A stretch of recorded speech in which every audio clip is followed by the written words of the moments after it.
আর এই যে সিঁদুর খেলা এটা অনেক আনন্দের, এটা আমরা যারা স্ত্রী এদের জন্য এটা খুবই একটা আনন্দের বিষয়।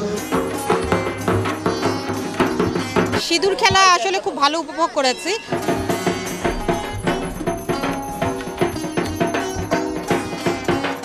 আর সিঁদুরটা আমরা সৌভাগ্যের প্রতীক হিসেবে দেখি, প্রত্যেকটা বিবাহিত মহিলার জন্য এটা সৌভাগ্যের বিষয়।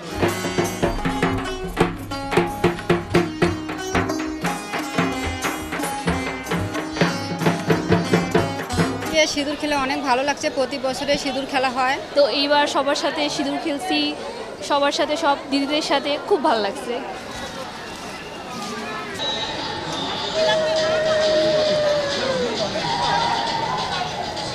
আজকে সিঁদুর খেলার মধ্য দিয়ে মায়ের বিদায় হলো, আমরা আনন্দ করেছি।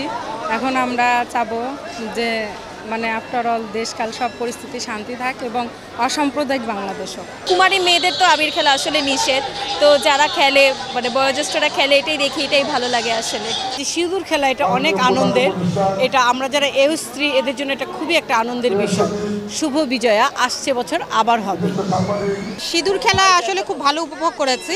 মায়ের বিদায়, এই জন্য মনটা তো আসলেই খুব খারাপ, আবার একটা বছর অপেক্ষা করতে হবে। আর সিঁদুরটা আমরা সৌভাগ্যের প্রতীক হিসেবে দেখি, প্রত্যেকটা বিবাহিত মহিলার জন্য এটা সৌভাগ্যের বিষয়। এবং আমরা সারা বছর মায়ের কাছে কামনা করি সারা জীবন যেন এভাবে সিঁদুর পড়তে পারি।